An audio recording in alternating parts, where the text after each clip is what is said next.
It's backwards. It's backwards. I went to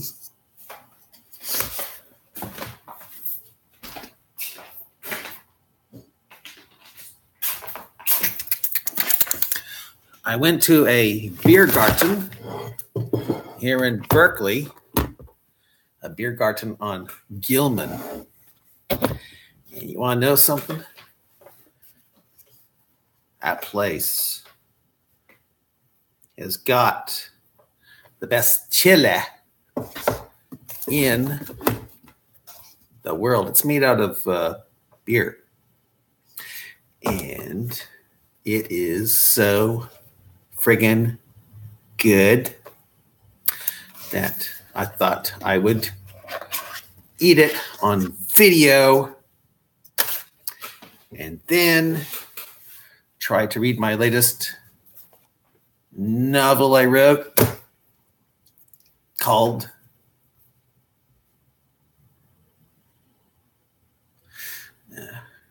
Giada Java Jills. Probably can't see this, but I cut my finger when I was preparing okra. I'm not talking about the Oblamer worshiper. I'm talking about the seed pod. Yeah. And anyway, this chile, oh my gosh. Oh. No, I'm spoiling everything today. Yeah. And I'm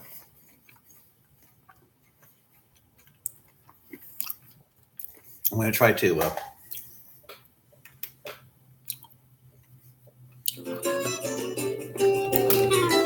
Kellogg's. Sometimes it's really good. Sometimes it's not. It's like a box of chocolates. You never know what you're going to get. Yeah.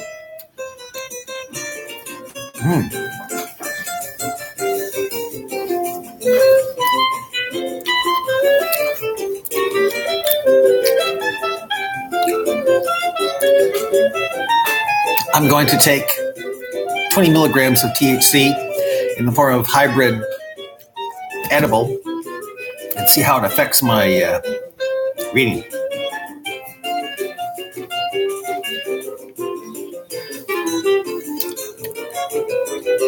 I'll also keep this on in case it gets good. If it starts getting really bad, I'll turn it off.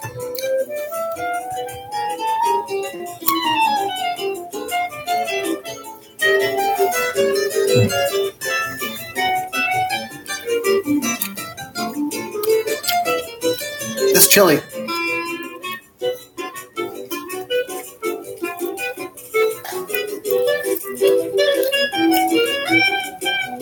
needs salt, but I'm not going to put salt in it because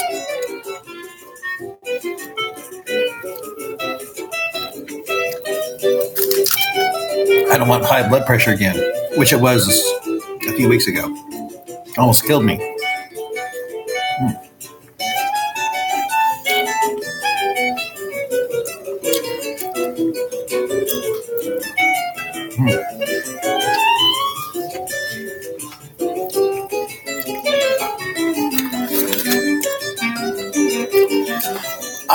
If you want to see this,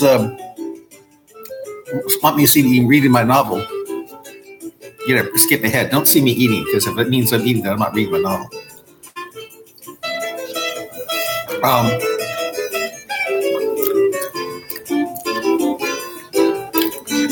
I expect to go 2 hours, but not further. Of course, if I go a little further, it'll start eating this up, and you won't see me eating chile. So maybe I'll go over 2 hours.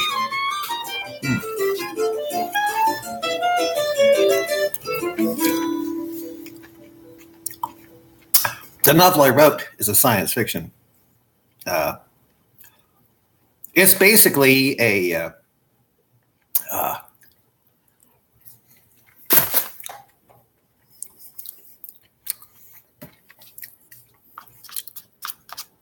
text on how to expose Islam, but it's done in a fictional format, like a novel.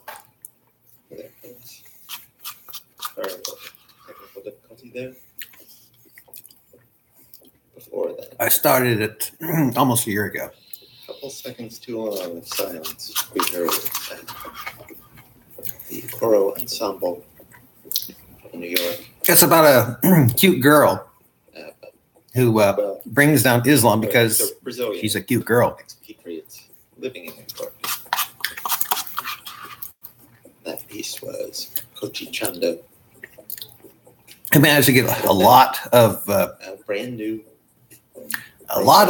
views on her YouTube channel. was Orthodoxy. Why are you still here? Of course, near the end, she finds out she had some help, It was one of the greatest ever. This album is a little unusual. a lot of help, and she didn't know that. There was something sinister behind it.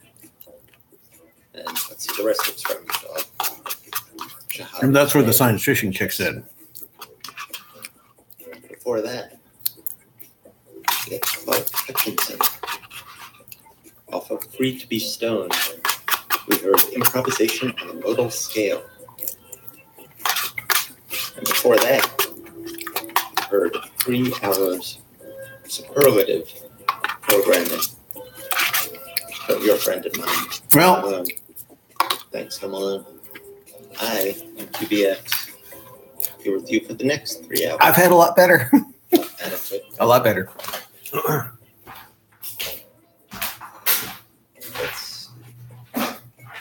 You are listening to me via KALX Berkeley, University of California, and listener-supported radio 97 FM. KALX.Berkeley. Shit, I got water on this thing. Well, you'll keep the bread Every person lives in from. The Richmond Art Center is the largest visual art I'll center. keep the in bread East from Bay. It trying out, I delivers guess. exciting Dang arts it. experiences to the young and old alike. Really good bread. This is Reflect the diverse richness of our community. ciabatta bread, which I got over at Sprouts. Richmond Art Center is a dynamic. Got it this morning. It empowers and transforms individuals and the community through creative exploration, experience, and education. For more information, visit richmondartcenter.org. And this is okra. And we're not talking Winfrey. All right. We're not talking I will have the Oblamer worshiper. some tickets to give away shortly, but at the moment, The one who thinks Oblamer can do no wrong. to new music. The one who thought Oblamer was brilliant. Shannon and Clams. A terrific solo record. Shannon and I don't think Oblamer is brilliant we will hear at all. Bring Her the Mirror on Calyx. If he were brilliant, he wouldn't have given $150 billion to Iran, plus 24 days to hide access to nuclear components.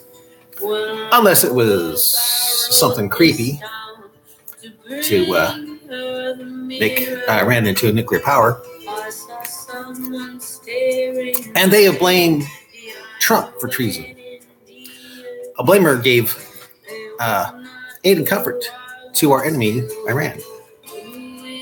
That's called treason.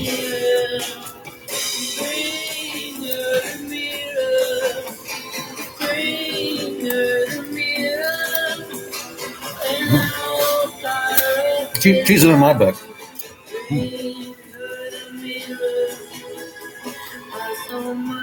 Staring back, the eyes were so sincere. At first I didn't recognize it, but then it became clearer. Bring her the mirror, bring her the mirror. And I wrote this down. This is a knife that took my finger and got me bleeding all over the place.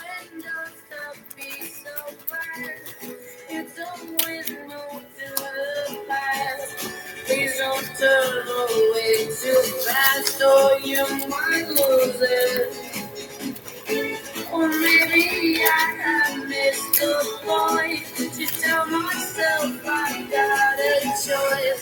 For when I listen to my voice, it's so depressing. And I created a dream this night. Only it were clear. When I awoke, I wrote this down. Bring her the mirror. Bring her the mirror. Bring her the mirror. And I wrote this down. Bring her the mirror. Bring her the mirror. Bring her the mirror. And I wrote this down. Bring her the mirror. I found a place that sells kombucha, what do you call it, under $3. I thought, yeah. So, kombucha, yum. Cheers.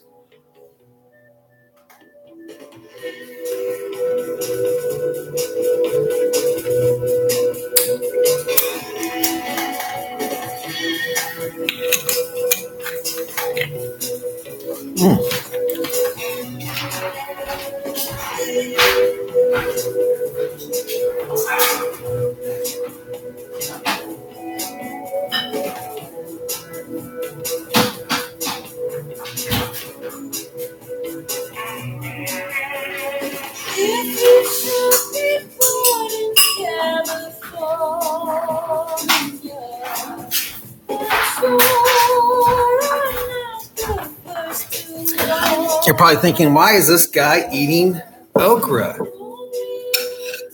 Why is he eating okra?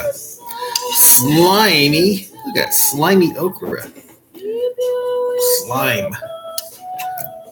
Slime. Why am I eating slimy okra? I'll tell you why. Because I hear it lowers blood sugar. And if anything that lowers blood sugar, I think is good in my book.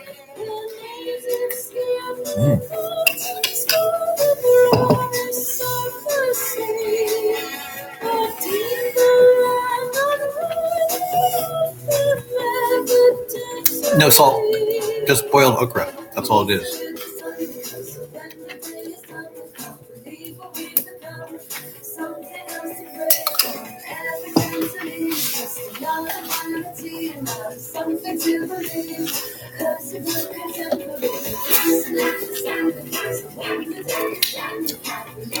A book I was trying to read.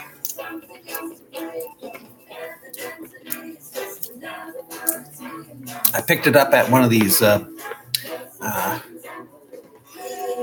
free libraries that they have in California neighborhoods. Not all of them, but they're I don't know who came up with the idea, but I think it's pretty cool. I place my own books in them. Of course, they're in CD form.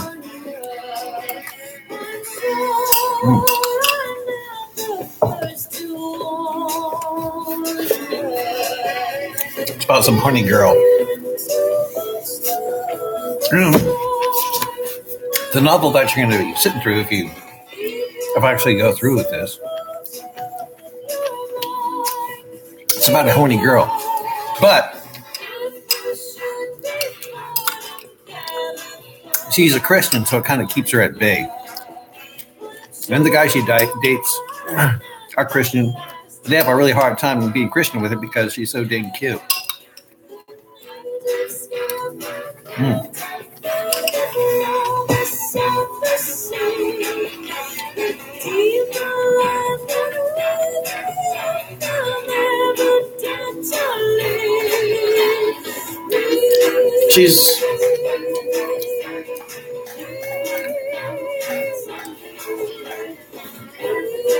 She's those things that just turn a normal guy on, if you know what I mean. Big time. Yeah.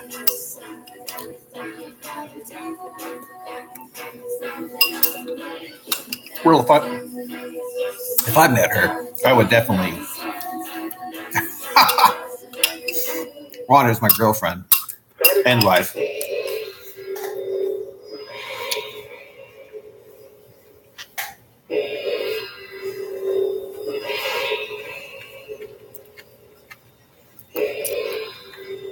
The thing is, I'm never going to get married. I'm never going to have a girlfriend. I'll never have a daughter. So I thought, oh, hey, I'll just write one. I'll write one up. Yeah.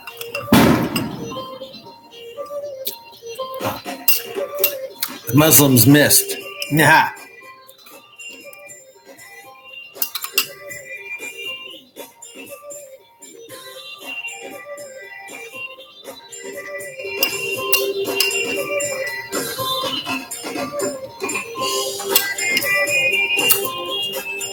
Yeah. I'll never be married. I'll never have a girlfriend. I'll never have a cute little daughter running around. So I thought, what the heck? I'll make one in fiction form.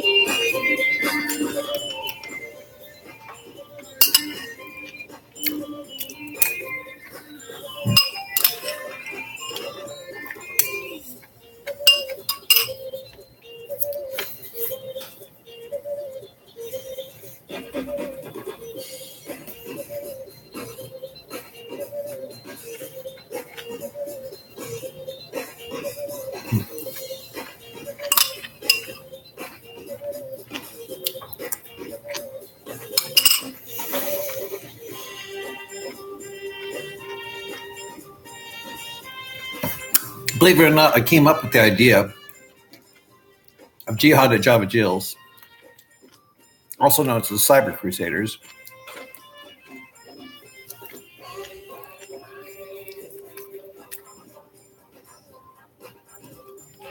When I tried to get a cute, pretty girl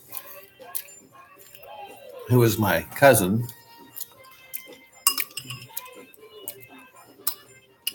to shoot the Quran. Or to do what I do, just get in front of the camera and ask Muslims some questions. But she's a liberal. She didn't want to do that. She thinks all religions are stupid, and why attack someone's religion? I tried to say, look, I tried to explain my reasons, but oh well. But I tell you what, if I could get her to do what I do, millions of people, see it, because that's how cute she is. She doesn't look like me, and she looks like a cute, sexy girl. And she could have. Oh well. So since I can't have that happen, I'll write about it in fiction form.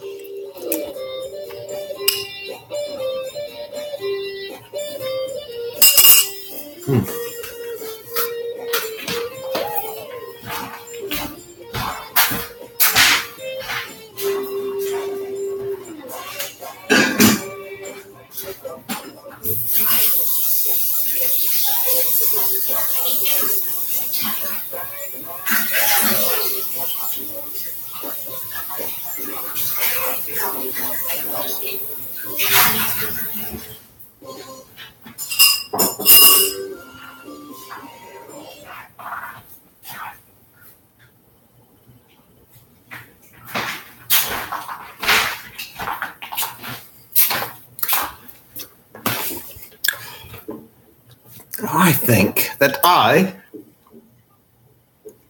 shall make some tea. Yes, I shall make some tea.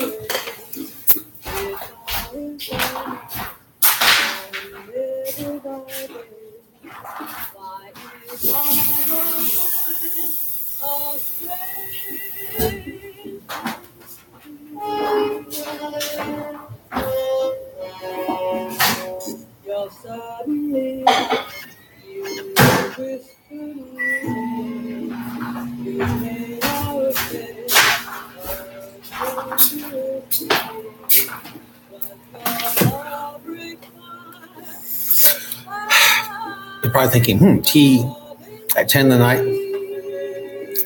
It's actually 9:34. You're not going to sleep, are you? That's right. I'm not going to sleep.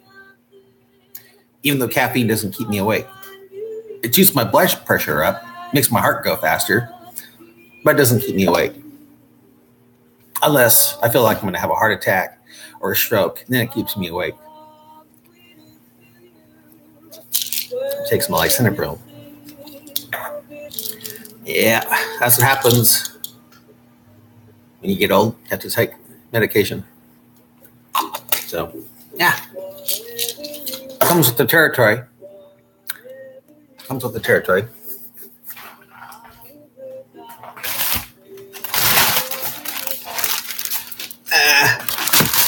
Didn't ask to be born into a body that will get old. I don't think any of us did.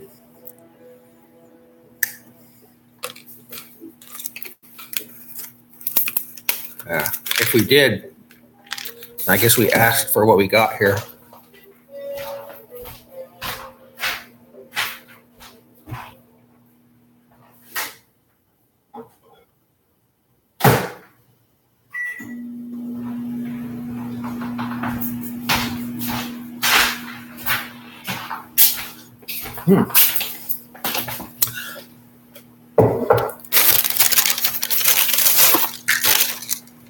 Okra.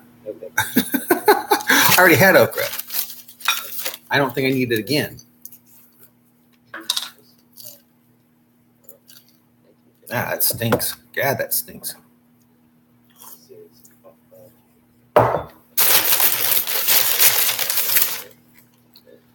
B-complex 50. I have no idea what that does for you.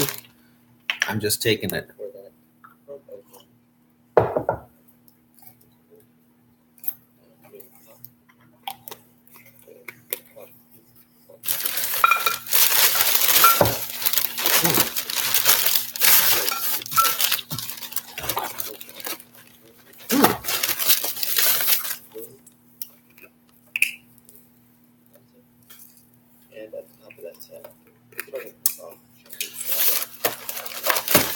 Medjool dates.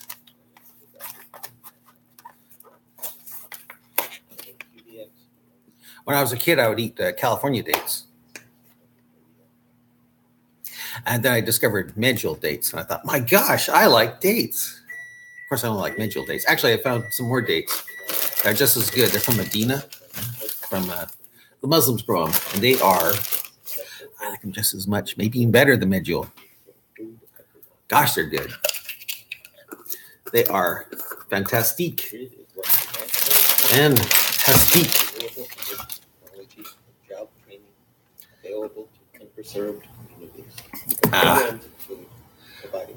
Pepe Lopez, tequila, señor.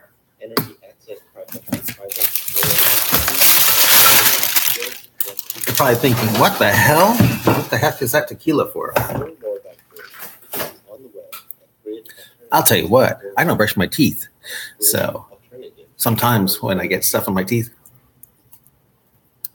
So I said I would always get tickets, so I will. And I like eat bread, which I did, which contributes to plaque. Take some of this. On Tuesday, July 31st, at 3 p.m. It is all ages and kids wheelchair accessible. One caveat is that you are not eligible if you've won tickets to Yoshi's within the last 6 weeks. Other than that, we're going to get more than 30 at Yoshi's. Tuesday, July 31st, all ages, 8 p.m. If you'd like to go, just be the first to follow. That's all off the net. 510-642. Ta-da! I've got two T's. Got TT. And you know what this is?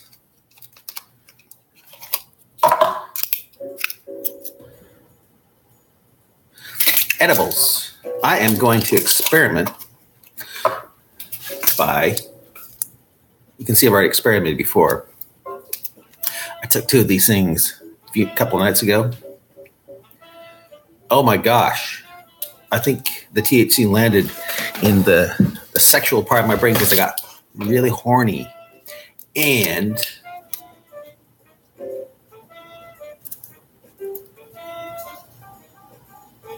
I want to tell you something. When I was young, I could only masturbate once in the nighttime. I couldn't do it a second time because then I would be in pain. Mr. Rooster would be in pain. But apparently, erections aren't quite as hard when you're, senior. And I orgasmed 4 times. But it was with this stuff because it just, So, yeah. When I was a teenager, I could only orgasm once. So if I tried it again, Mr. Rooster would be in pain. So that's one good thing about getting older. The erections aren't as painful. Yeah. Okay. Try one of these. Yeah. Each one of these is 10 milligrams of THC. So, in a couple of hours of me reading this, we'll find out how it's affecting the brain when it comes to reading.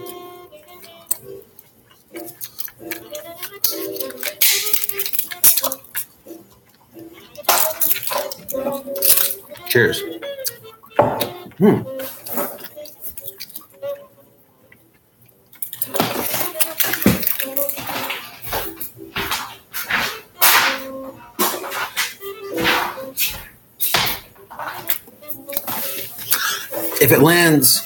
If the THC lands in the sexual part of my brain, I'll quit reading, if you know what I mean.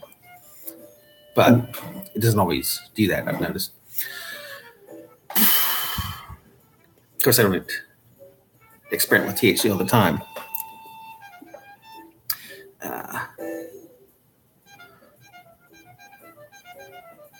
I do notice that it affects the blood pressure. It can make it go up or down, and but mostly it causes the heart to start beating faster, start getting like jittery stuff. I don't care for that feeling. I don't care for that feeling. I like the brain chemistry I normally have, but I thought, I'm going to experiment. That's kind of weird. Maybe it was something else. I saw like a little flash of light. I'll play it back on the camera sometime when I'm done here. Okay. I'm already almost a half an hour into this. I guess I'll start getting ready here. Cheers.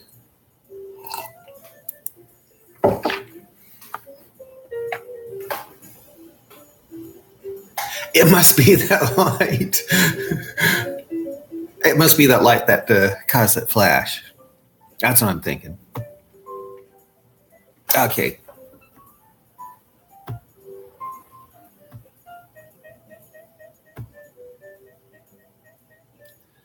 All right. Jihad at Java Jills. It's a rough draft. That I will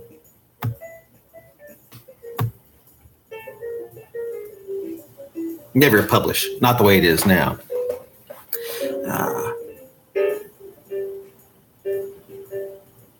I have 2 versions of this thing. This is the shortened version. This is the version that'll be a part of Project Monster Zero, which I've already created. I just need to add this to it, but I won't be adding it in video form because most of it will be CD, not DVD. If it were DVD, I could add this to it. But since it's a CD, there won't be room for it. So I'll just add some stories from it into it. Not all of them, but just some of them. So people, if they want to find out about it, they'll have to contact others who might have picked up a Monster Zero CD. Okay. These are the contents, the table of contents of Jihad at Java Jills. First one is the Troubled Imam. The next one, the Willis Tower. Next one, liver cancer. Next one, punching out Daryl. Then the next one is a new plan. Next one is phone call with Daryl. Next one, some of you standing here. Next one, prepping for round 2. Loving one's enemies. Brian's sacrifice, lights out, trying to coax a beauty. The Socratic method, weight problem Barbie, the legend of DD100. David Netrovich revealed. Zadie gets the news. Yeah, it's for sure. It's that up there. Gaining more audience. The Imam versus Zadie. Baby batter. The hero of Pittsburgh. The new guy in town. Zadie weak in the knees. David's hidden diary. Lizards and salamanders. Oh, that wacky Mo. Chess. Muslim Catch 22. Horsetail. The growing frustration of Jim. I'm more gullible than you. Ether and a gun. A different kind of girl. The names. An awakened Imam. Growing like puppies. Zadie gets her mind blown. Apocatastasis. And blueberry pancakes. That's the order it comes in. And this first story I'm about to read to you is called The Troubled Imam. Yeah, The Troubled Imam. 9 years after Brian Allen Richardson's tragic battle with the derelict, things continued as they were. Brian's neighbor was able to upload the last videos Brian made for LiveLeak, but since she put Islam in the tags of the video, only a handful of people on LiveLeak got to see it, since the word Islam alerted the hate speech police designed to block anyone a Muslim might find offensive, putting a block on Brian's videos he uploaded to YouTube-like accounts. If it wasn't pro-Islam, it would not be seen, but seen purely as hate speech or racist. Still, things were happening that were shaking Islam to its core. It turned out that Brian Richardson's Dragon Driver 100 YouTube account actually had some fans he didn't know about. I'm going to have to close this or I'll be bothering people by my reading. Yeah.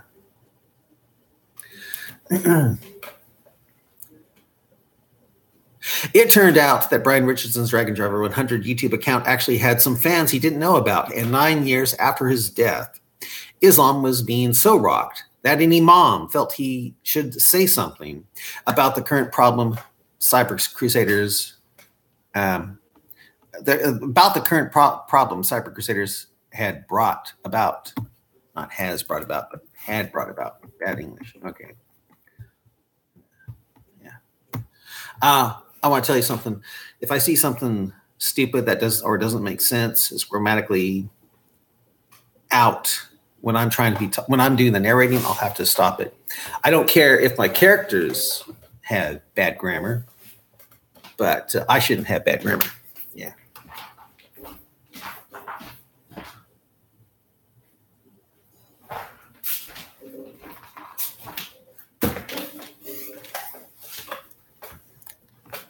Yeah, I got some more light in here. I'll continue here. All right. The Imam entered his mosque with a look of unease on his face. World domination and victory for all his religion was now put on hold from a source that hit Islam totally out of the blue, or in this case, out of cyberspace.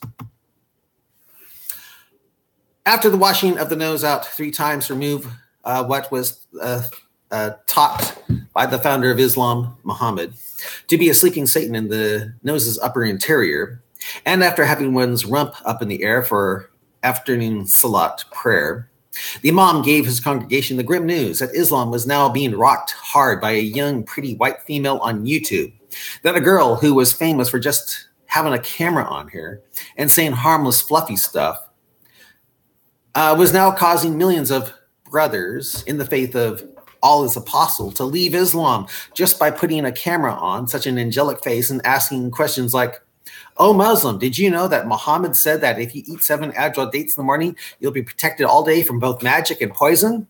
If you do know this, will you make a video where you are eating 50 apple seeds after eating 7 of those dates in the morning?" The Imam tried to control his growing anger as he then went on and said, "Because the video went viral, hundreds of reports came in of our fellow brothers in the faith falling over dead on video as they tried to prove Muhammad's apostle, may Allah pray on and give him peace, was a true prophet by not dying from eating the cyanide-containing apple seeds after eating those 7 number of dates in the morning." The Imam went on and told his congregation how this wicked chick was asking such questions as, why does the sun have to ask permission to rise after setting in a muddy spring when it's the earth that should ask permission to keep on rotating to only make it appear that the sun is rising and setting? The Imam also brought up how she was asking for why the, quote, clear signs, the clear book, Quran, that makes everything clear, was saying the stars in the lowest heaven, lowest sky, Earth's atmosphere, chase Satan away from Allah in its, because Allah it's heaven instead of how they really are, meteors burning up in the Earth's atmosphere. Over some grumbling in the congregation, got to spell that right. In the congregation, the Imam had a very serious look on his face as he went on and on telling how the girl was destroying Islam far more than Christian Prince, David Wood, Sam Shamoon, Ahmed's Quran 5, also known as Al-Rasuli, Robert Spencer, Pamela Geller, Bridget Gabrielle, and Craig Wynn combined due to calling attention to the tragic end of Dragon Driver 100, a cyber crusader who had set up sleeper cells in California that became activated when this girl called attention to Dragon Driver 100 and a secret project that was now not so secret. Due to her calling attention to Dragon Driver 100, DD100, people started uploading the videos of David Wood, Sam Shamoon, Christian Prince, and others, overpowering the nearly complete Sharia-compliant U.S. governmental blocking of anything hateful or racist toward Muslims on the internet after the Willis Tower was tipped over by a nuke from Iran. In other words, said the Imam, anything that exposes something a Muslim doesn't want revealed about Islam has been blocked thanks to the glorious bombings in Chicago. But thanks to this whore. And believe me, she is a whore. Well, she pretty much set us all back to pre-9/11 mentality with the somewhat resurrection of Dragon Driver 100 and his Project Monster Zero sleeper cells, which in turn call attention to those cyber crusader times 1,000. The Imam looked a little horrified and said, we really hoped that with the death of Nabil Qureshi all those years ago, Muslims would say, see, this is what happens when you leave Islam. Allah give you cancer. But instead of making Islam stronger, like Dragon Driver 100 predicted, it just increased the faith in atheism and hurt Christianity after so many Christians prayed and fasted for Nabil in the hopes of a miracle that never happened. The Imam stood at the podium and then said, this whore became a quick learner when it came to Islam, for she had the best teachers of Islam on the internet. The congregation mentioned the names Christian Prince and David Wood in hushed, frightened tones, as if the mere mention of those two any louder would bring thunderous lightning down from Allah upon them. Exactly, said the Imam. Christian Prince and David Wood. Christian Prince is unstoppable, for no one knows his true name, and no one knows what he looks like. So we can find out where he lives and saw his head off for Allah. He says he's ugly, but he could just be saying that to throw us off. As far as David Wood is concerned, he is seeking martyrdom since so many now know of him, knowing that if we killed him, his wife and children, it has a huge potential to call attention to his videos in spite of government blocking? And if so, then Allah's religion is exposed to a lot of people, making them aware of the huge threat we pose to them when Sharia is eventually established in full with jizya tax imposed on them for extortion. Sam Shamoun is another seeking martyrdom. We'd go after Nel Nyezmar, but no one sees his videos or reads his books thanks to the block. So due to his harmlessness, we will let him live for a while.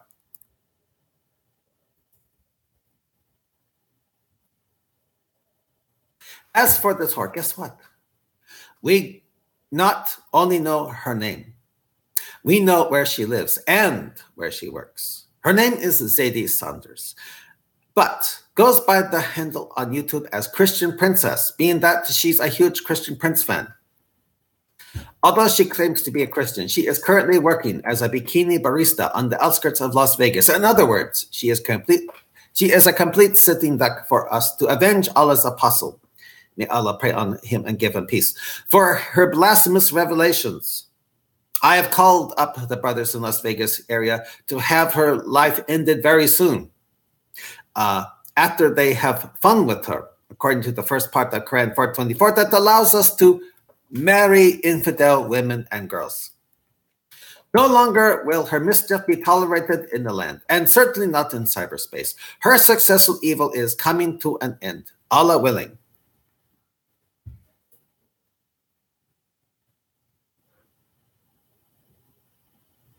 When cheers rose up in the mosque, the Imam smiled and said, "Many of you are wondering why her evil questions didn't get me out of Islam.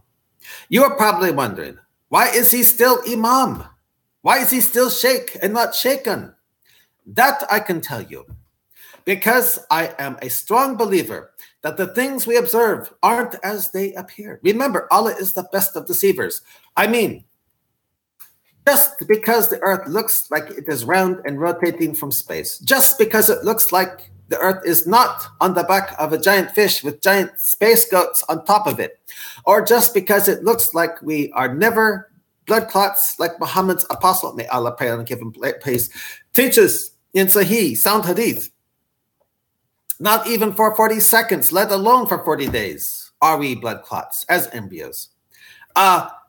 Just because the earth looks like it should ask Allah to keep on rotating and only appear that the sun is setting in the muddy spring, just because it looks like meteors are burning up in the earth's atmosphere and not actual stars chasing away Satan from spying on Allah in heaven like Quran teaches, or just because sperm seems to come from the testicles and not between the ribs and backbone like Quran teaches, and just because fever seems to be caused by germs and not the heat of the hellfire, or just because the sun and moon don't appear to be traveling in a boat similar to that of Noah, nor even appear to be traveling in a chariot like Muhammad, Allah's apostle, may Allah pray on him, give him peace, teaches, or that camel urine isn't good for you, doesn't, I repeat, doesn't mean they aren't traveling in a boat or chariot like Muhammad, may Allah pray and give him peace, says in Al-Tabari Tasvir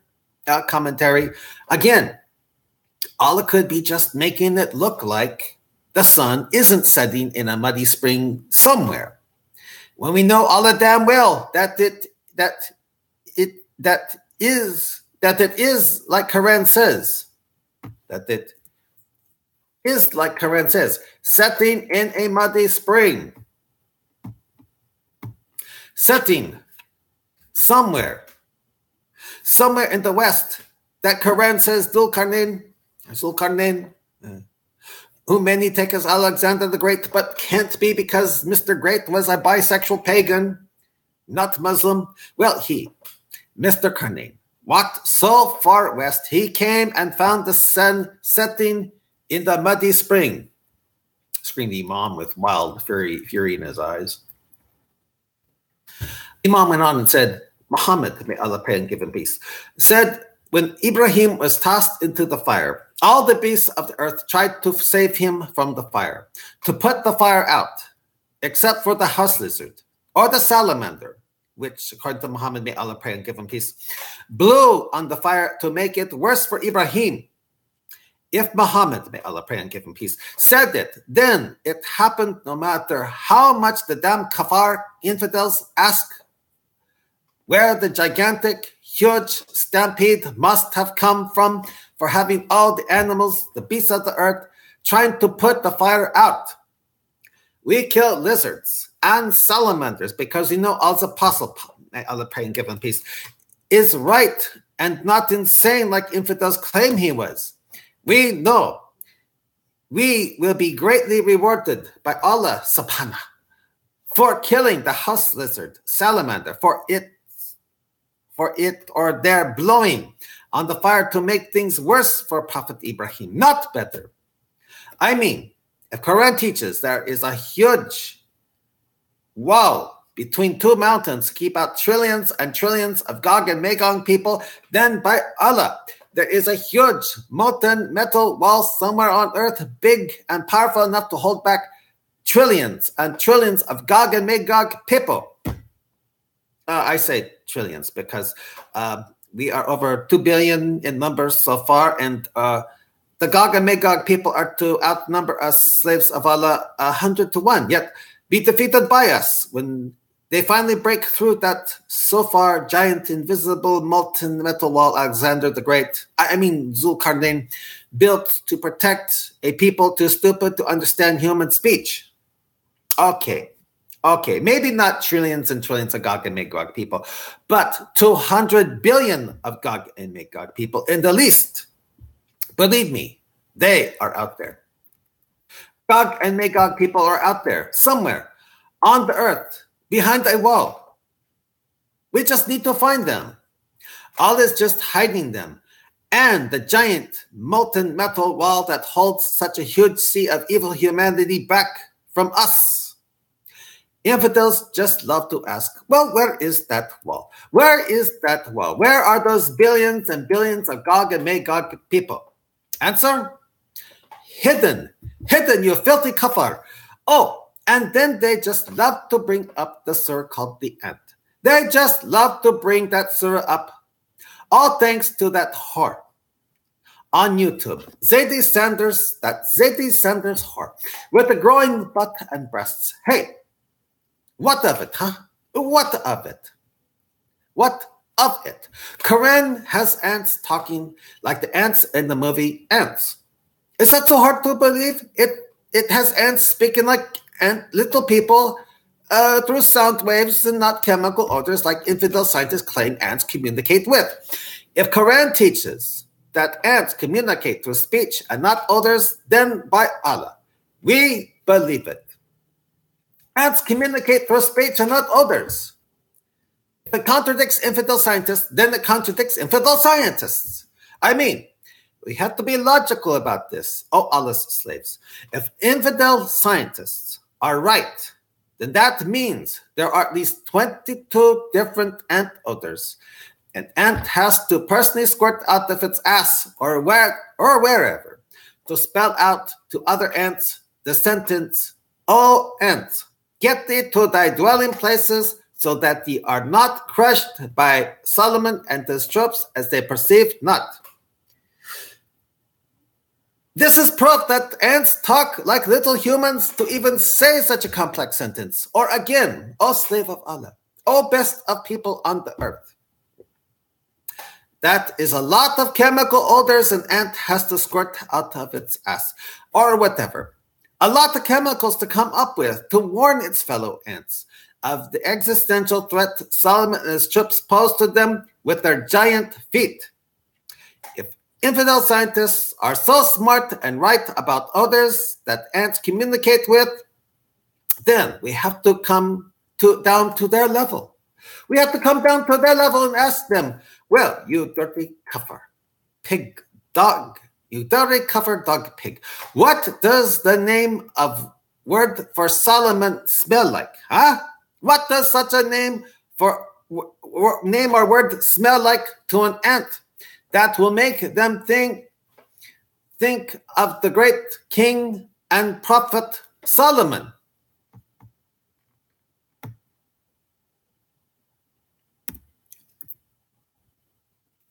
Ha ha ha ha. One has to laugh at infidel scientists. We really do have to laugh. They think they are so smart, and they are not. All they do is lie.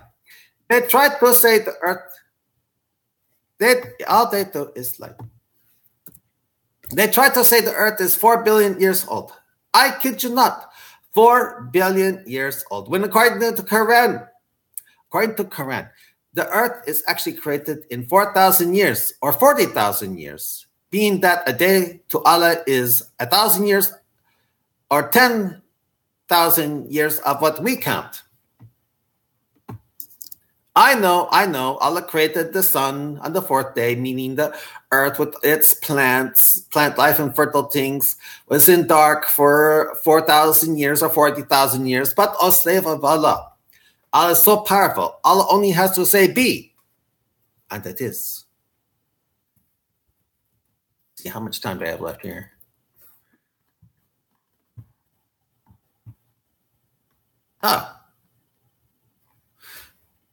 It's almost. Well, it's past 10. Yeah, I think I'll continue till midnight. Yeah. So, yeah, we'll continue here. All right.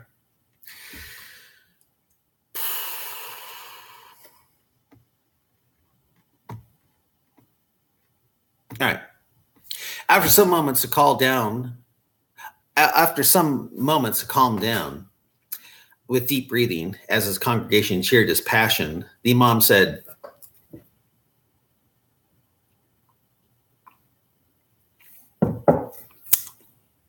"Look, brothers and sisters. Look, brothers and sisters, we have a trickster as our God, and I am fine with that. Allah knows best, you see. All is an illusion." I said all, not Allah. Allah is an illusion. If we die from eating 50 apple seeds after eating 7 ajwa dates in the morning, it could possibly be because one of those dates was too small or possibly too big. It is only because Allah is testing us to see if we will remain faithful to his apostle. So that is all. It's not being gullible like we are accused of being. Far from it. You know and I know that if we really flew high up in an airplane, we would crash into the same sky Adam bumped his head on, creating baldness in men. We know we would hit the canopy of stars held over our heads by the power of Allah. That ceiling of stars that would fall on us, or if a part were to fall, an infidel would say it was merely clouds. We would hit the sea of water. The Quran says the sun and moon swim in up over our heads. Or it inferred in Quran 36, 40-43, boat in. We would be attacked by stars, not meteors burning up the Earth's atmosphere, but literal stars, like Quran says we would, since Quran says we can't leave the zones of the earth without Allah's authority. It is a lie that infidel astronauts went around the moon, nor did they land on it specially. For Quran, For Quran says moon is in the midst of the zones, and again, no one can leave the zones of the earth, like Quran says, without authority from Allah. Key words. Those 4 words, without authority from Allah. Allah's apostle, may Allah pray and give him peace, says the earth is on the back of a giant fish. Well, if Muhammad, may Allah pray and give him peace, said that, then it must be true. The deception of Allah only comes through the mouth of the infidel, and they just love to point out how Muhammad, may Allah pray and give him peace, said Allah is a short, hen-toed, fat little man with woolly hair, but unlike the Dajjal, has 2 good eyes. They love to point that out. May Allah destroy them for pointing that out in the Hadith. Destroy them. It is they who say the Quran is wrong about meteors being actual shooting stars. It is they who say the earth is round and that embryos are never blood clots, not even for 40 seconds, when it is 40 days, like Allah's apostle, may Allah pray and give him peace, says in Sahih, sound hadith, it is they who say ants are deaf and don't understand spoken speech. When we know damn well that they do communicate as if they are like tiny humans. Quran infers in the surah called the ant, it is they who say ants only communicate through others and don't know who human kings like Solomon were and are. Allah knows best. I bet if you could hook up an ant to a little brain reader, the ant could tell you who the great man and brother Obama was and the name of his gorgeous and powerful wife. And since this witch, this young, pretty, seductive whore, this Zaide Sanders thinks she is so cute, when asking questions that embarrass the weak faith brothers, making them leave Islam and drugs, well, she will be dead soon, Allah willing. May Allah be victorious in having us slaughter her before she does any more damage by getting us to reason like those headed for the fire. After a sermon on why Muslims shouldn't eat pigs because pigs used to be Jews until Allah transformed them into apes and pigs for fishing on the Sabbath, the only day Allah would allow the fish to come out according to the Quran, a brother came up to the Imam and asked the Imam for why Allah couldn't just say be and make Christian princess ugly so no one would see her videos. He asked, why not say be and turn her into another Nelly Nizmar no one bothers to look at? The Imam thought and said, it is probably for the same reason why Allah never said be, so we could be victorious against Israel and Putin. When we set up that brief caliphate in Iraq and Syria, they called us ISIS or ISIL and bombed us into oblivion when Brother Obama left the White House, going from bombing our empty pickup trucks with $1 million missiles to using cheap missiles to totally destroy Allah's finest army ever.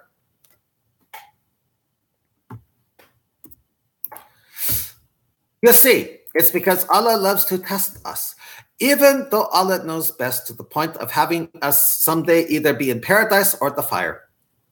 All planned out before we are born and after we are blood clots as embryos for 40 days like Muhammad, may Allah pray and give so to him, says in Sahih, sound hadith, not 9 months, but 40 days. Allah could make Christian princess ugly. The fat she recently gained could have gone to her face and midsection like the average person. Instead, Allah wants people looking at her as she continues to gain weight in her breast and butt. I know, she thought she was sacrificing looks to gain more viewers. Instead, it just has made her all the more captivating and alluring the bigger she got. This has become our Nabil Qureshi moment. All thanks to her having an angel's face and seductive body that could turn a gay guy straight, make a gay guy go from talking like Mr. Rogers to John Wayne in mere moments. But she will be dead tomorrow, for we know where she works. Java Jills in Las Vegas, Nevada. Okay, 10 years earlier, the Willis Tower.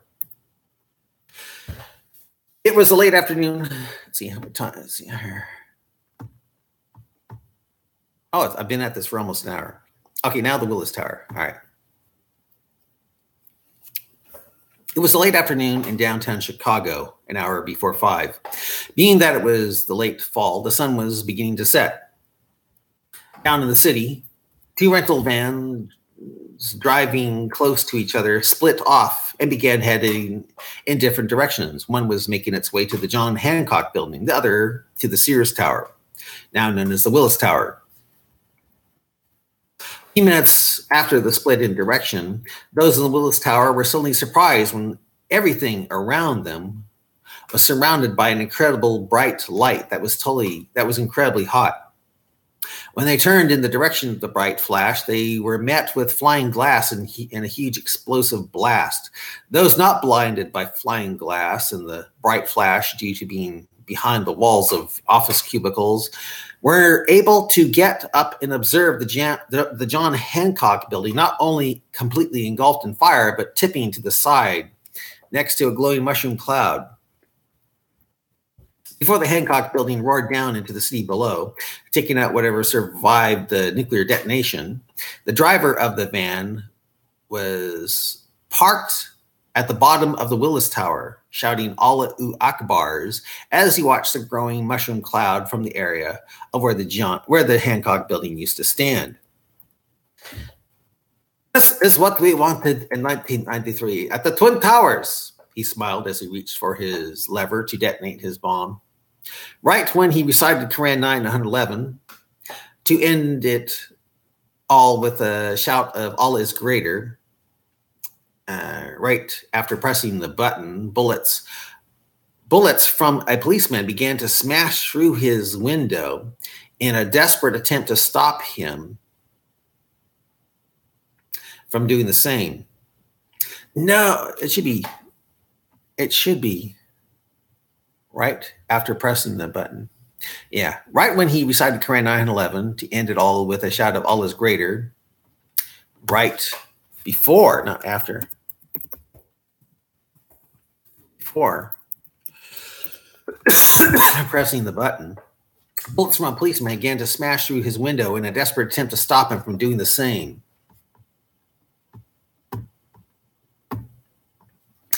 No, screamed the cop as his gun ran out of bullets.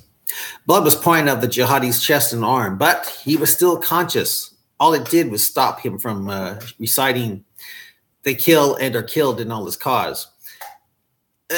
You missed, the jihadi wheezed out with a smile on his face, as the jihadi felt the darkness of death rapidly descending on him.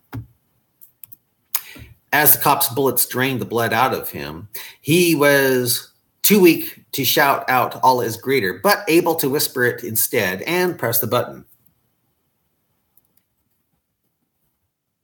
Minutes later, the world was watching live on their viewing screens to see the Willis Tower still standing, but tilted and engulfed totally in flames from the bottom to the halfway mark.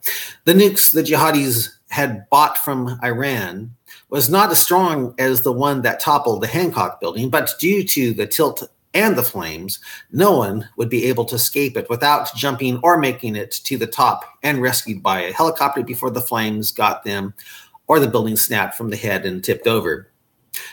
By the time the rescue helicopters arrived on the scene, the sun had just gone down. "Hurry, hurry," was a cry shouted around the world as heroic helicopter pilots tried to remain calm and rescue those on the roofs of the Willis Tower's rooftops. The smoke was thick, but the Windy City proved its name by allowing viewers to see the desperate survivors trying to claw their way from the growing flames and make it onto the hovering helicopters before the great snap occurred. One of the helicopter's pilots was too nervous. One of the helicopter pilots, too nervous for his own good, didn't know how to handle a flood of humanity suddenly fighting to avoid death, and actually got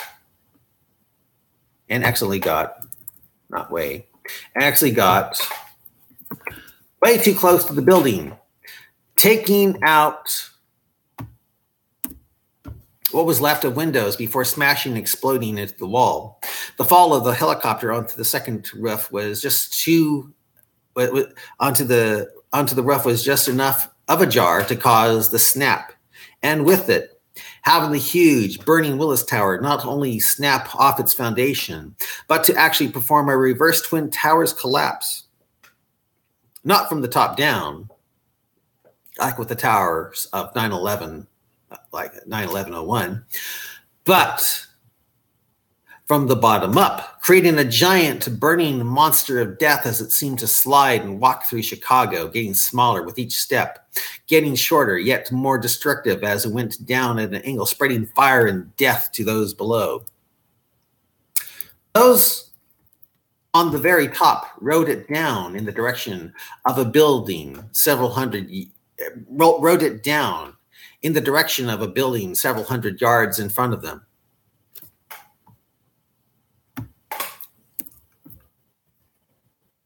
When the Willis Tower vanished, all that was left was fire and smoke and a great desire to nuke Mecca, perhaps even during a Hajj. But there was no nuking of Mecca. For since 2 nukes were used, the president of America feared there were more nukes from Iran to go off in other cities should he take out Mecca.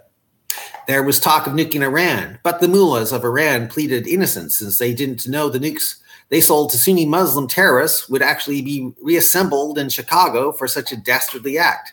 Instead of attacking any Muslim country, there was mostly talk of changing Barack Obama Boulevard back to just Main Street. How many nukes did you sell the Sunnis? The president demanded Iran to fess up on. One of the mullahs almost told the truth, telling the president that it was just 2. It was just the 2. But believing he could have Sharia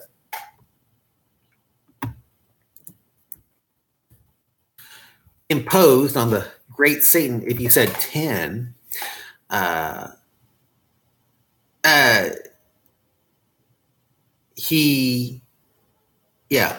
but that's not good. That's not good. But believing he could have Sharia imposed on the great Satan if he said 10, he said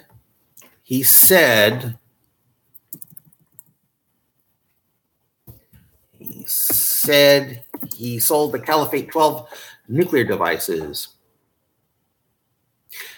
Nuclear devices. 1, 2, 3, 4, 5. On hearing that and fearing that all such devices would go off in American cities should the U.S. put the Kaaba in Mecca through a second Abu Tayr of the Carmatian situation, the president of America appealed to all branches of Islam that he would install a form of Sharia in America that would appease both sects of Islam.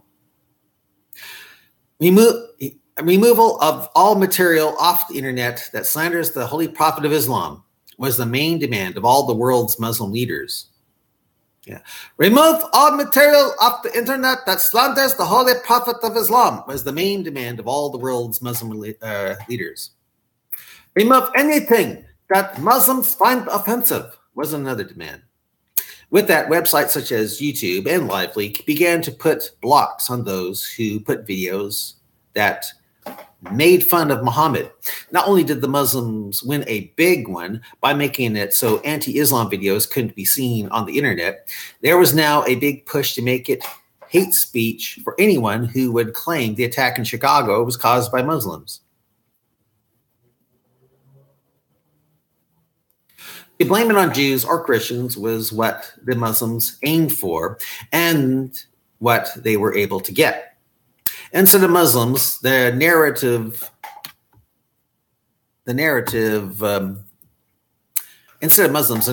Muslims wanted and had pushed was that the attack was also caused by a rogue element of the U.S. military in an effort to blame Muslims and nuke Mecca during a Hajj.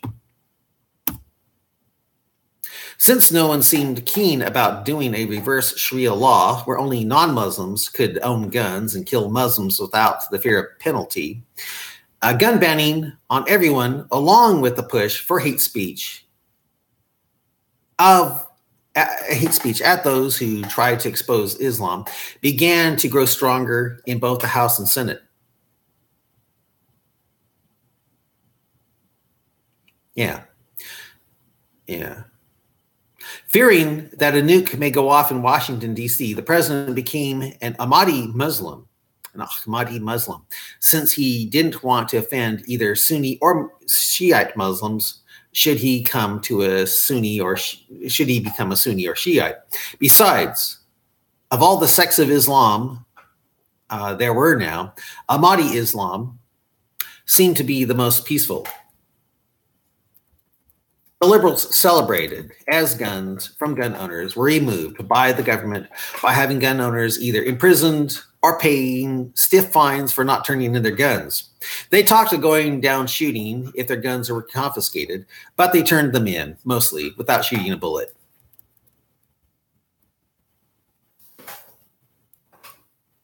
Okay, how much time is there here? Okay, I'll continue here. This next story I'm about to read is called Liver Cancer.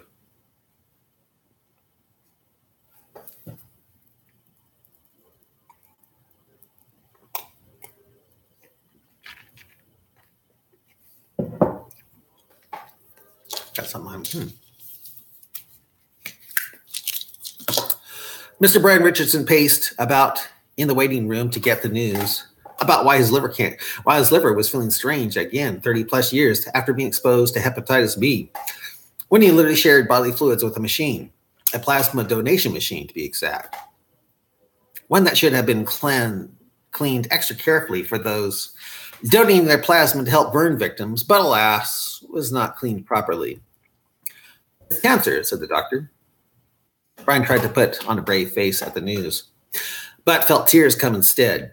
Brian got a hold of himself and said, I know it would be cancer, but hey, I went way past the 15-year deadline to get cancer from this disease, didn't I? What do you mean? Asked the doctor. I heard a little while after being exposed to this virus that since it never developed symptoms, that it meant that the virus was living in symbiosis with my liver cells, eating away to the point where my liver cells would eventually forget how to multiply and I'd be dead from liver cancer about 15 years later after exposure. Really? Asked the doctor. Well, I didn't know that. Richardson was afraid to ask, but asked anyway with, well, what do you know? How long do I have? The doctor tried to give Brian good news, telling him that he could buy himself 8 months if he went the conventional therapy route, the usual 6 months if he didn't. Brian laughed and said with sarcasm, wow, that's fantastic. 2 months. Man, I've hit the jackpot. You don't have to be bitter about it, said the doctor. Cancer takes out the best of us. Brian thought of his fellow crusader, Nabil Qureshi, and said, ain't that right? As the doctor talked about conventional therapy and the great strides it has gone, okay. As the doctor talked about conventional therapy and the great strides it had gone, Brian said, as the doctor talked about conventional therapy and the great strides that had gone, Brian said, no go with that. Telling the doctor he knew 3 close friends who went that route, and all it did was make them old, make them look old, feel like hell, and take away the money of their survivors. One of those was his girlfriend. How about immunotherapy? Brian asked the doctor. Ooh, that's very expensive and still experimental. Brian Richardson thought of his fellow cyber crusader Nabil, who used to expose Islam on the internet after he left Islam and became a Christian. Brian realized that immunotherapy might have cured the second to the worst president, Jimmy Carter, but that it did nothing for poor Nabil, even after everyone, including Brian, prayed and fasted for him. But, thought Brian, could such a failure on Nabil not have been the fault of immunotherapy, but the fact that cancer doctors gave conventional therapy to Nabil first, thereby weakening his immune system to the point where his immune system couldn't be used for immunotherapy? Realizing there was a 40% success rate should he go the immunotherapy route, Brian focused all his energy on going the immunotherapy route, even though he didn't know how 30 plus years of having his liver munched on by the hepatitis B virus would do anything. Would do anything. If my liver cells can't divide after so many years of being munched on, they can't divide right after 30 years of being munched on, Brian told himself, feeling very discouraged. Yet he still pursued going the immunotherapy route. As the days went by, to go the immunotherapy route, Brian started feeling like Dorothy trying to get a ticket home from the Wizard of Oz. This is insane, he shouted, as another symbolic door seemed slammed in his face on the face. on the desire to go chemotherapy. All his life, Brian Richardson felt like a little white mouse in a maze looking for an exit before the air ran out. An exit for Richardson was a cure for the aging process or the rapture, the latter he one time had a lot of hope in. Now, with the liver cancer, it was as if someone struck a match to the maze, making it all the more desperate for him. When the door was slammed on his desperate little mouse face, Brian thought, maybe I have to build houses for the homeless and side with those who want to destroy Israel. As the days went by and his condition got worse, Brian tried to be philosophical about it all, reasoning that God just wanted him dead. Why else was the plasma donation machine not cleaned right? What are the chances it would have been contaminated to put me in the situation I'm in now? He asked himself as he watched the sunset create a vanilla sky while he walked the streets of his neighborhood to try to ease his anxieties. God must want me to go the way of the great Nabil Qureshi, a man far better than I ever was. A seemingly very godly and Christian man who had a pretty wife and a cute daughter to take care of. What do I have? An alcoholic childhood friend who jumps my fence to get booze, pot, and cigarette money out of me, claiming to love me, yet slips up times, hopefully while drunk, to call me an insane, stupid fag for wasting my life away by hating on Muslims behind a computer screen like a cowardly fag, where he says that if I were a real man, I'd take them on in the street. Man, I don't know how many times I've told him, I don't hate Muslims. Islam is what I hate, not Muslims. Brian Richardson wondered why he could never set his childhood friends straight about it. Must be the liberal in him, he thought. That is why it must not register with him. Richardson thought about Nabil Qureshi and said to himself, unlike Nabil, I won't have anyone praying for me. I'll keep it to myself and fade away like a recent friend of mine just did.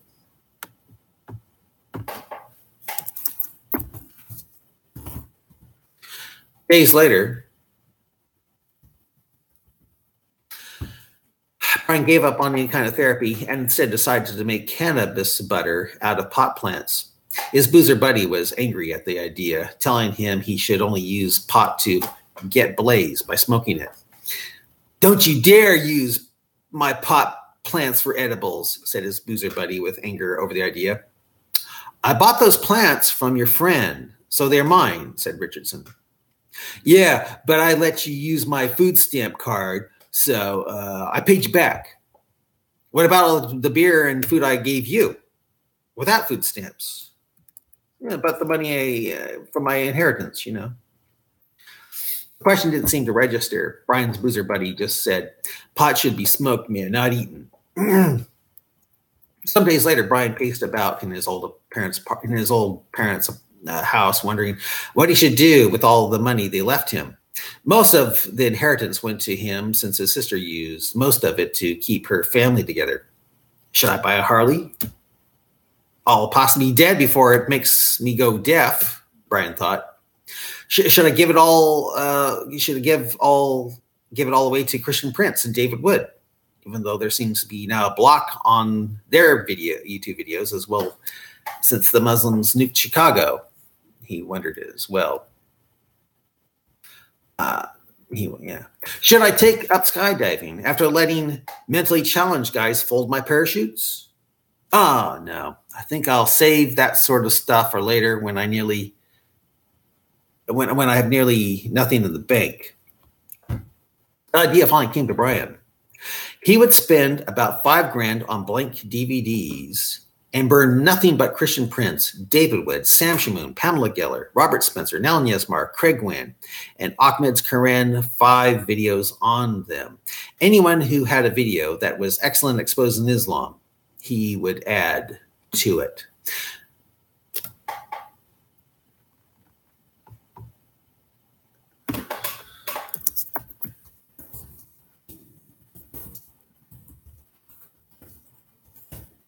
When he had over 1,000 DVDs created with the videos burned onto them, Brian would then truck them up from the LA area to the Bay Area and start flooding the BART station and start flooding the BART stations with them, putting them on the circular stone benches as commuters awaited trains. In the process, weeding out, I got to get rid of, I got processed twice. Yeah. I'll say in so doing, not in the process. In so doing, a weeding out process would begin where those inclined to pick them up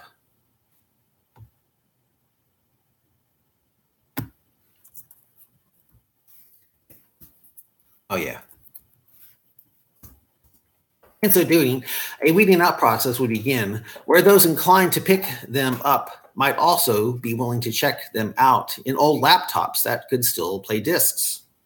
It was a long shot that people still had such devices, but something Brian was willing to chance. They do have computers that still play data discs, thought Brian. Maybe they will also want to follow the instructions in uploading the videos to YouTube. Maybe they will flood YouTube to the point where they get past the Muslim block on us, the Sharia block on us. Brian looked at all the old laptops with flash drives hooked up to them.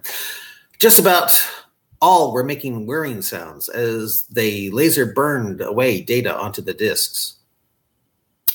Block or no block, said Brian.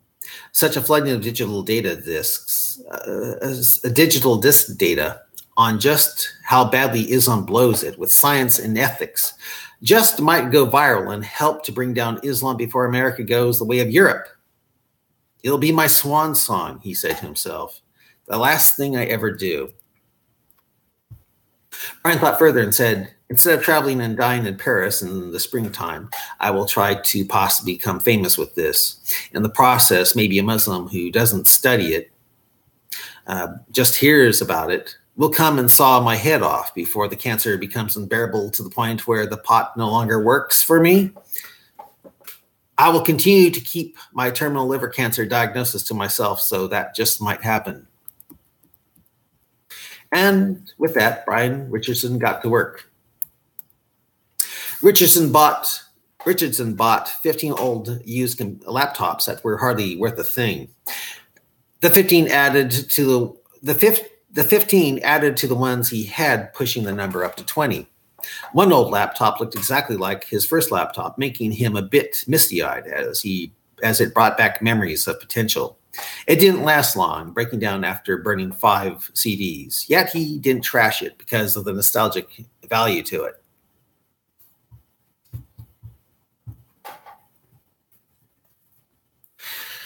After an hour of extension cords, plugs, flash drive hookups, his old parents' house was now humming with the sound of whirring.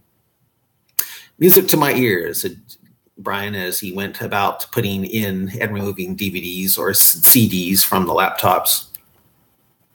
Brian placed CDs only with the laptops that were to burn CDs. The CDs that were being burned had a much edited version of Project Independence Day, the title that he placed on most of the data disks. With all the videos he was burning to them, Brian felt were great. With all the videos he was burning to them, Brian felt, with all the videos he was burning to them, Brian felt they were the greatest at exposing Islam and its errors.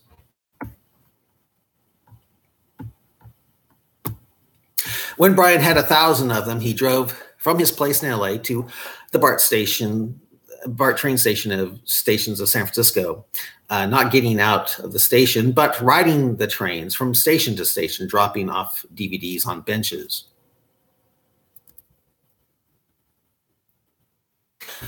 "Forgive me for breaking my promise, Mom," he said sadly as he tossed down a DVD onto a stone bench. Brian remembered back promising his very concerned mom that he would never do this sort of thing again, out of her fear that people, if they found out, would just think he was stupid and crazy.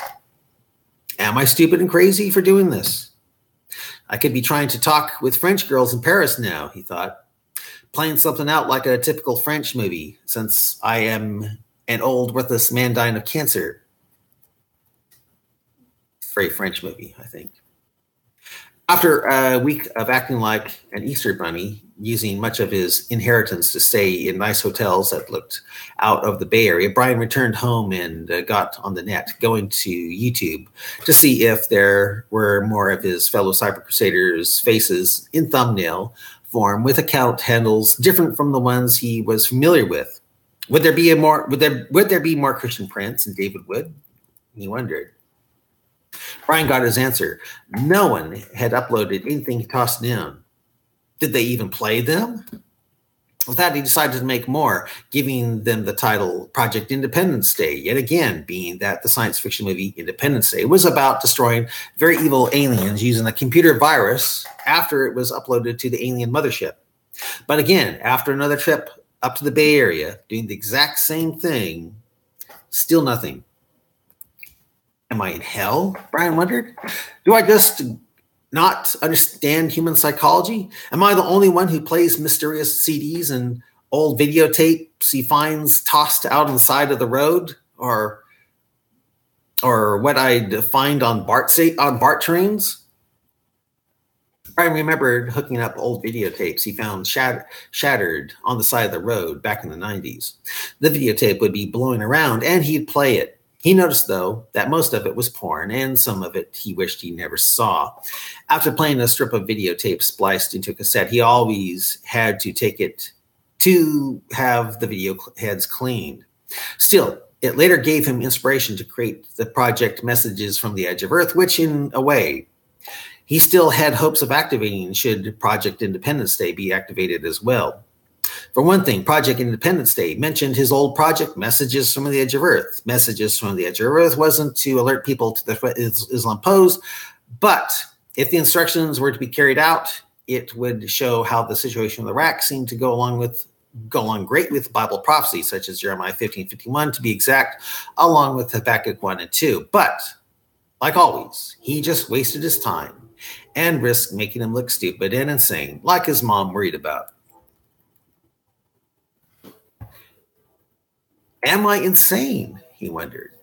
Was I that desperate to leave lonely life that I'd be reading into things?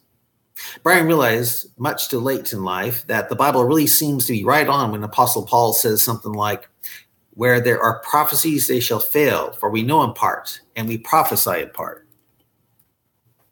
I wish I learned that in early youth, thought Brian with sadness. I might not only be married now, not have hepatitis B, but even have grandkids now. Now I have the derelict with me.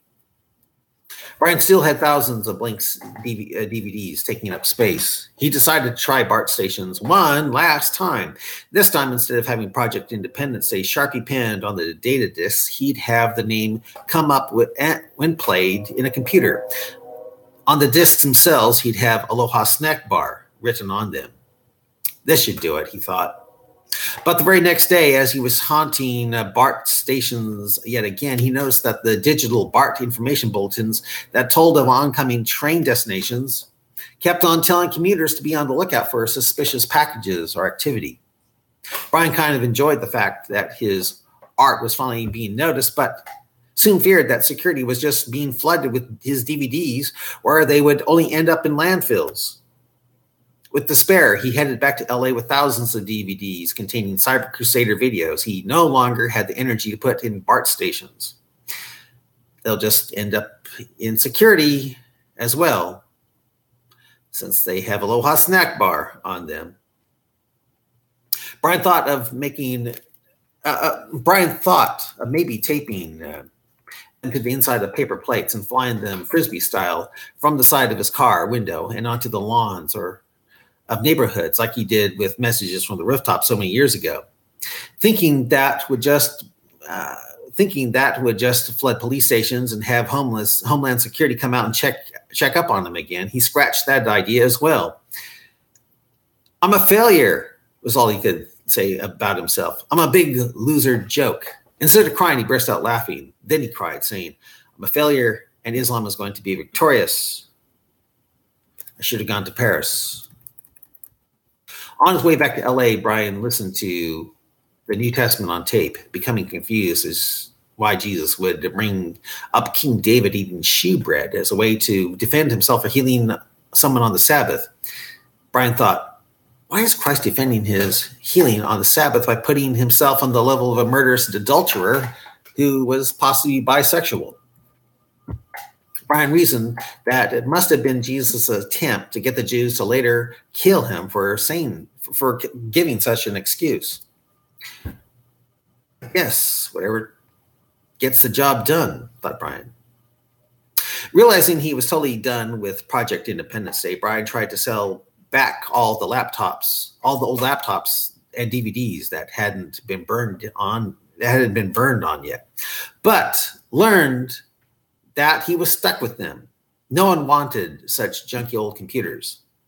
Look, old man, said a used computer store man. Yeah. Look, old man. So yeah, why don't you send them to Africa where they take the metals out of them to buy food for a month? With that, Brian thought of other ways to use them and went home. Let's see how much time left here. Man, I've been going at this for over an hour and a half. My gosh. All right. This next story is called Punching Out Daryl.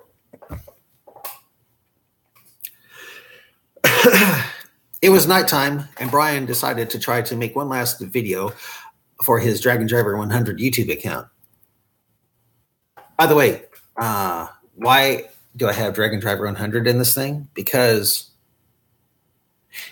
when I do put the version on Amazon, publish it, I'll have my Dragon Driver 100 YouTube account. At the end of it, it'll be my talks with Muslims to expose Islam on videos. You can't find those anymore because YouTube deleted them, but luckily I put them in my computer. And so I'll put that at the end of the book, which will make the book longer so you can read more of this novel without buying it.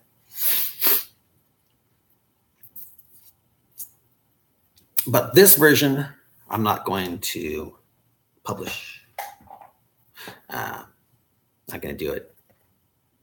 Too embarrassing. It's shorter, but too embarrassing. It was nighttime, and Brian decided to try to make one last video for his Dragon Driver 100 YouTube account.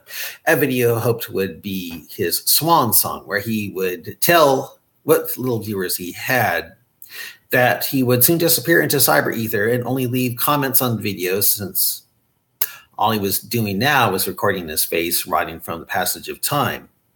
Right as he was about to make the video, his cell phone began to ring. Right as he was about to make the video, his cell phone began to ring. It was Jewel, a woman he had been seeing on and off for over 20 years when he met her on a dating site. 20 years ago, Brian found her very attractive, and in spite of going through a hard time, he still found Jewel attractive.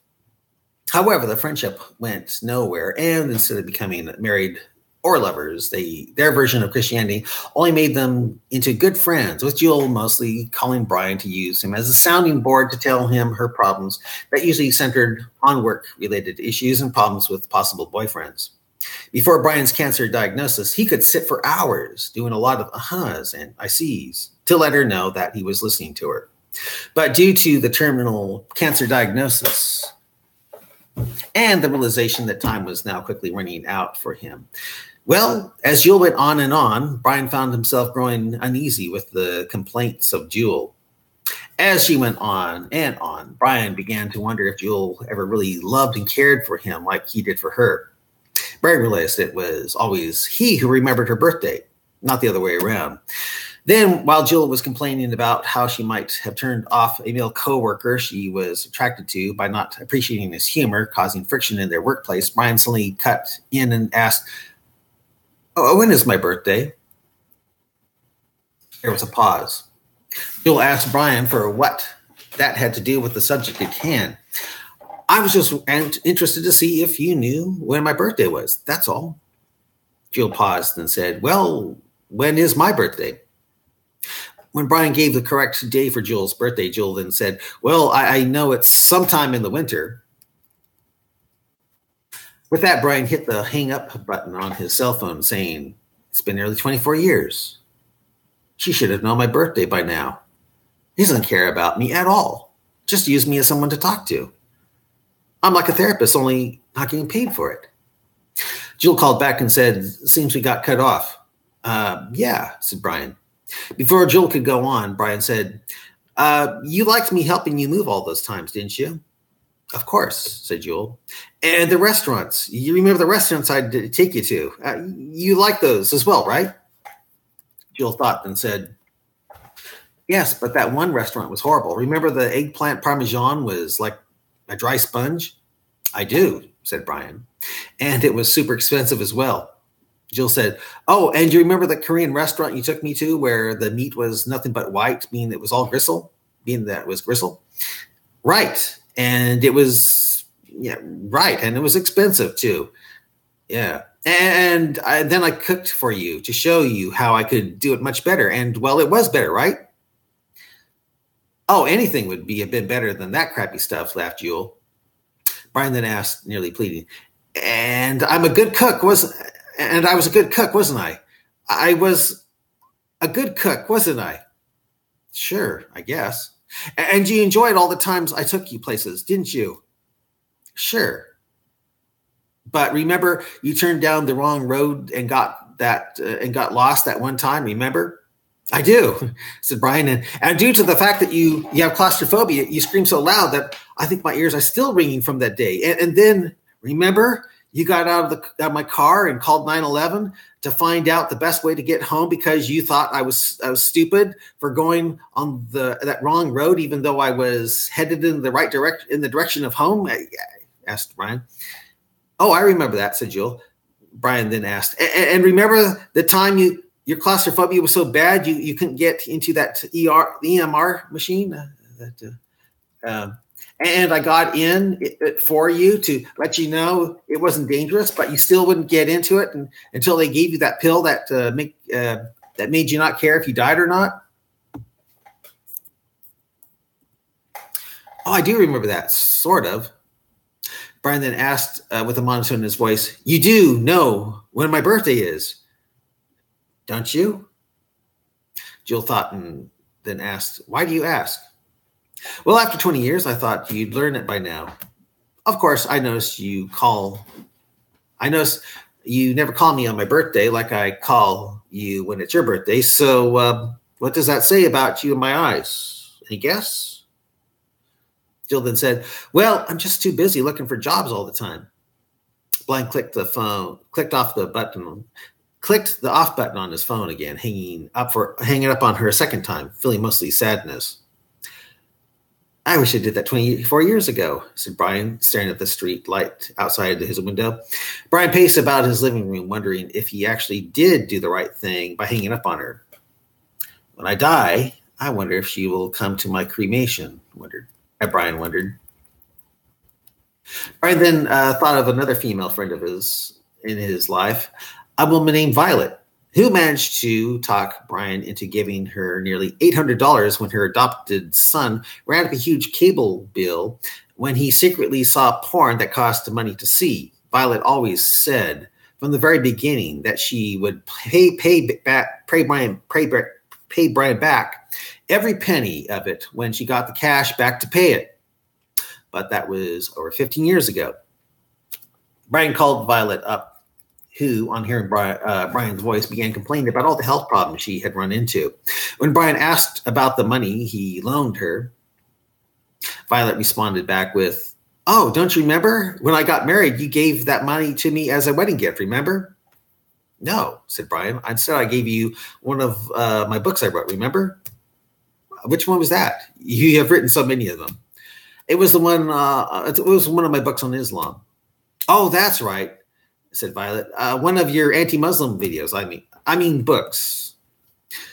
"Not anti-Muslim, anti-Islam," said Brian, almost shouting with anger.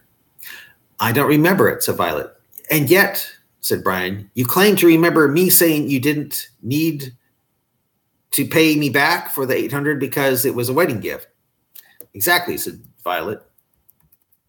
Knowing that he was not going to see a cent of the money he lent her all those years ago, Brian hung up on Violet and said, "May I disconnect from you?" And as the Gary Newman song went through Brian's mind, Brian felt a mixture of anger and great sadness that no one outside his immediate family ever really cared about him one little bit. "Sure miss my parents," thought Brian with tears in his eyes. Suddenly, as Brian was about to make his swan song video finally, Brian heard his name being called aloud and drunkenly from his backyard halfway through making the video.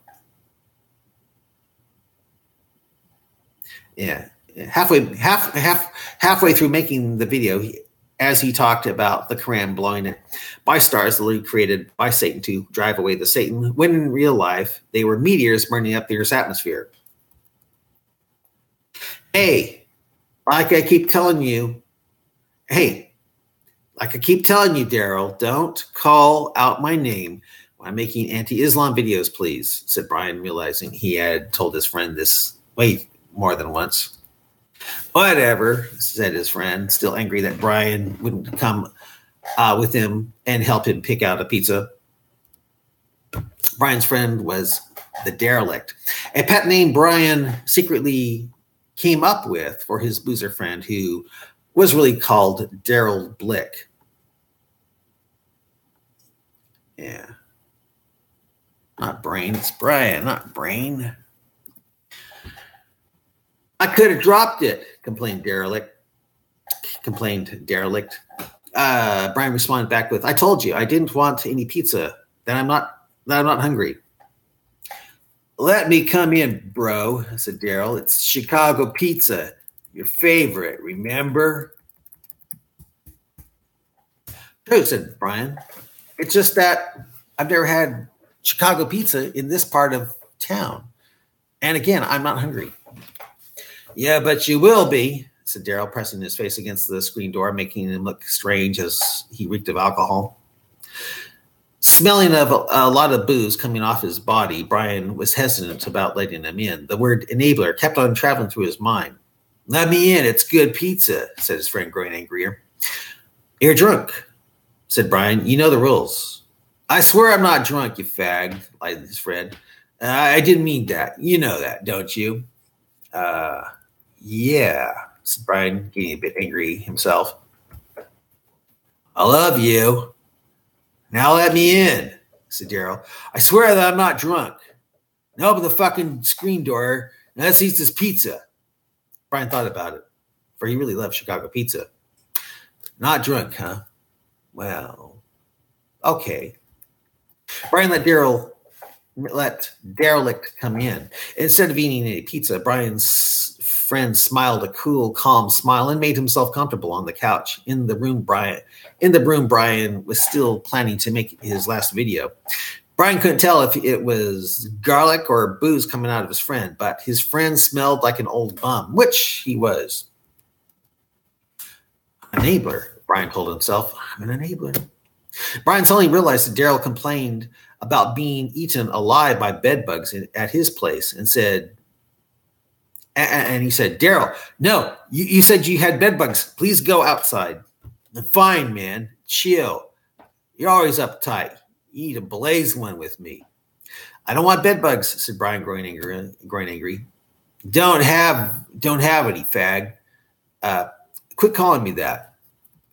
To try to calm down, Brian went to his kitchen and tried not to think of the bed bugs and the fact that his friend was breaking the rules about being drunk in his house. A few minutes later, Brian tried to eat the Chicago pizza. It was, hands down, the worst pizza he had ever attempted to eat. When Brian came back into the room, his friend was taking a leak outside the door, allowing Brian to lock him out. "Hey, let me in, fucker," said his friend with growing anger. "You know the rules. Now be quiet as I try to make this anti-Islam video, and please, for both our safety, don't say my name during the making of this video, okay? During the making of this thing, okay? I don't want the Muslims knowing the name I was born with, okay?" "Sure," said Daryl, squinting and rolling his eyes. Daryl realized he really didn't need to have his birth name secret now, since he would be dead in a few months at most. But still, he wanted to go out known as Dragon Driver 100 to the bitter end. Besides, if people knew his name, they could find out that he had that cancer got him. Muslims would say, "See, just like Nabil, Allah strike you down with cancer when you slander Islam." It's only halfway through making his video, Daryl said, "Brian." "Well," said Brian, "I guess I have to make it again. Hey, Daryl, please don't say my name, okay?" "Okay. But when you're going to let me in? When you're not drunk?" "I'm not. I swear I'm not. I'm just high, that's all. Pot makes you sound drunk. Again, please don't say my name, okay?" And Brian tried to make the last video as Dragon Driver 100. But 5 minutes into it came the name Brian Richardson from his longtime friend. With that, Brian slammed the door and wasn't. And with that, Brian slammed the door that wasn't the locked screen door. "Again, don't say my name," said Brian, growing angrier. "Brian Richardson," shouted his friend another 5 minutes into making a video. Brian heard his friend say, "And this is what I get when I bring you Chicago pizza, man. What a pudge you are." Realizing that the pizza was just a ploy to get into the house while drunk, possibly infecting the house with bed bugs, Brian ran to the kitchen, closed the box, ran to the door, opened it, pulled open the screen door, pushing his drunk friend angrily to the side, and shouted with growing fury, Here is your damn pizza. I told you I wasn't hungry." Brian slammed the door and paced about, feeling like he was in some kind of nightmare. Furious that the pizza trick failed to get him in, and more furious that Brian lost it by shoving the door open to get the box of pizza out to him, Daryl started angrily shouting, yelling out, "Brian Richardson's a fag! Brian Richardson's an angry fag!" Daryl climbed over the fence and went out into the yawn, yelling, "My friend's a fag! My friend's a fag! Tranny, child molester, idiot fag!"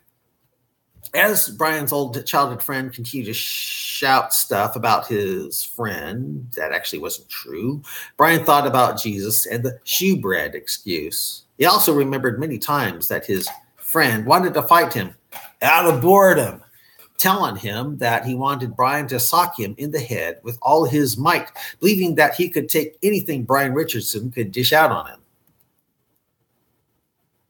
The more derelict yelled out in the neighborhood that Brian Richardson, was an insane tranny fag, the more Brian paced about, thinking he'd take Daryl up on his offer about punching him in the head to see if he really could take a punch like he said, and fighting him out of boredom.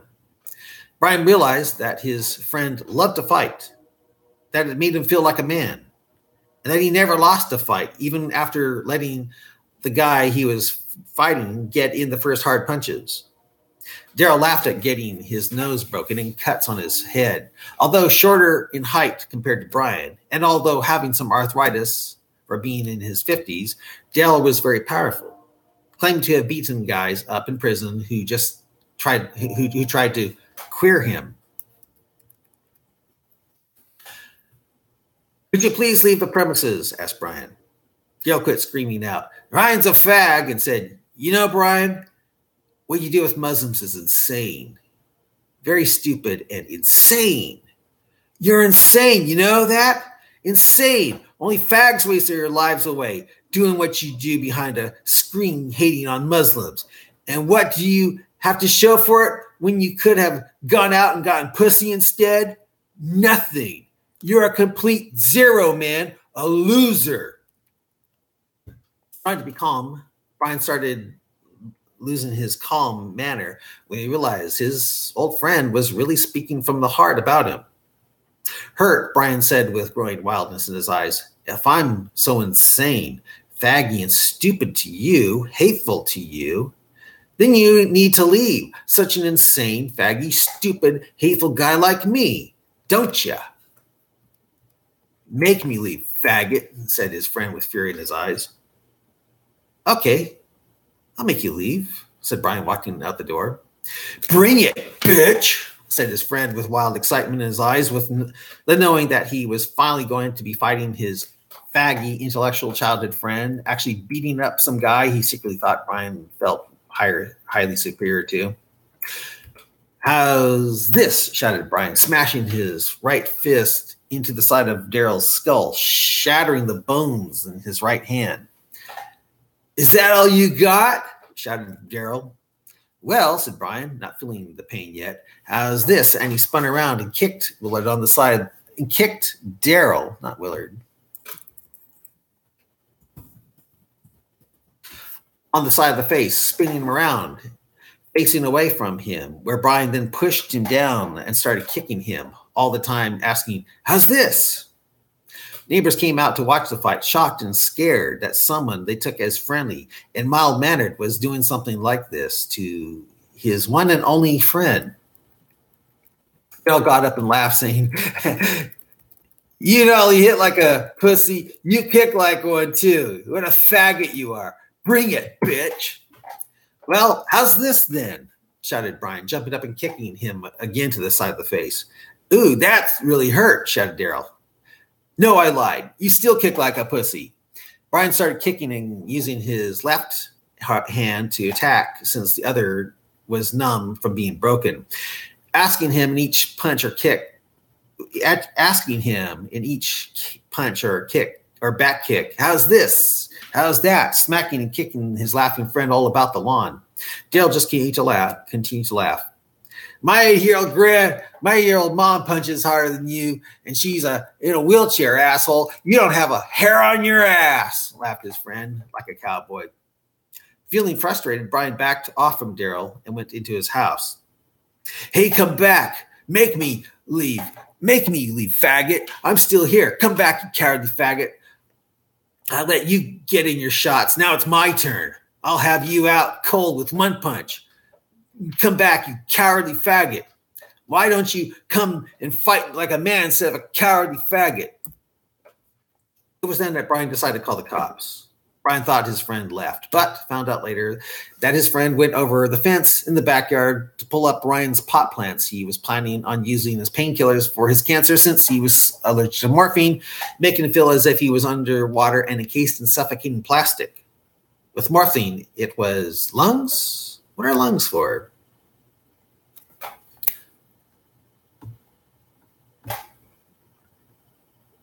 You know, this is almost 2 hours. I think I'll quit it here and begin part 2 some other time.